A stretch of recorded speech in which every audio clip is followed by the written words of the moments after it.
What's up, Miss Chips? Finally got your work done? Come get some rest. Don't worry, I'm not tired. Just come here, will you? Well, anything you'd like to ask? You look like you're trying to say something. It's all right. Just say it.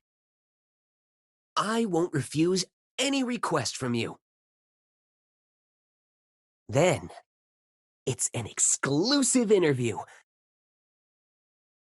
Only for you.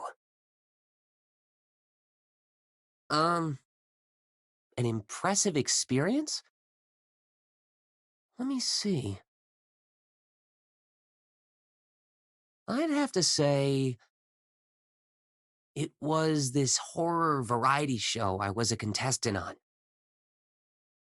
There were 4 guests invited. We were all done with work. So, we went to the hotel early. That night, the agent said we could take a look at the shooting site, so we wouldn't get freaked out and embarrassed during filming the next day. Of course, we didn't think we would, so we slipped out of the hotel and went to the site. Yes, we did it anyway. Guess what that place was? I'll give you a reward if you can guess. It was an abandoned hospital. We had no idea what they were thinking. The moon was bright, street lamps buzzing. A stone statue stood behind the rusted iron door. The yard was overgrown with weeds. The sound of water could be heard out of nowhere. Drip, drip, drip. There was this guy on our team. Let's just call him Andrew. He said, "Why don't we?" Before he could finish, a gust of wind blew through. The seemingly heavy door was slowly pushed open. We exchanged looks with one another and agreed to take a peek behind the door before we went back. We promised no one would run. I was trailing behind the others, and I happened to glance back. At that moment, the stone statue that was supposed to be near the gate was towering right behind me. Its eyes snapped open, and its face approached my ear. "You're late." But I didn't mean to scare you. Don't be afraid. Okay, I'll continue. We turned around and tried to rush back to the hotel, but the doors somehow wouldn't open. We looked back again, and the statue was gone. So we decided to go back. But just then, the closed door behind Andrew swung open, and Andrew fell right through it. His shriek was heard in the cold wind. Then the door snapped shut. We were so frightened, banging on the door like crazy, but it wouldn't budge, as if it were welded tight. I looked around and found a broken window. I climbed through it, but he couldn't be seen behind the door. I took a closer look and saw the door was bolted. The smell of paper ash filled the room. We were confused. We knew we couldn't leave Andrew behind, so we decided to venture into the house. Suddenly, it started to rain heavily outside. Meanwhile, from the end of the corridor, the sound of a lullaby could be heard. It was Andrew's phone lying on the ground. But it was not his ringtone at all.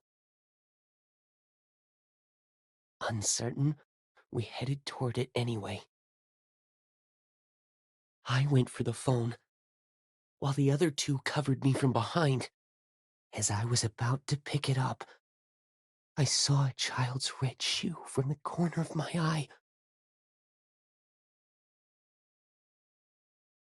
The lullaby from the phone was still humming.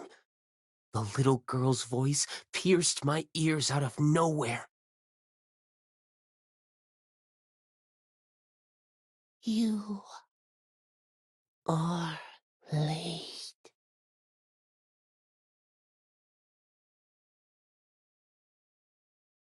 I was too freaked out to look up. I reached behind me to grab the other's legs for help, but I felt something wet instead. I turned back. It was Andrew's hand. He was lying there. I gently pulled, and the hand just fell off. He chuckled, eyes bloody. You are late.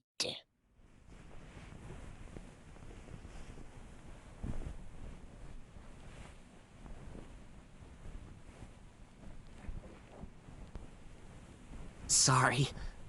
I didn't mean to scare you. Don't be afraid.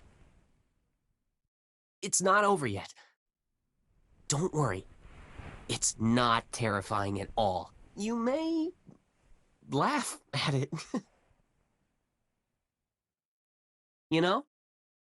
Then, I heard the familiar sound of a walkie-talkie coming from Andrew. Well done. The test is over. Kiro gets 3rd place.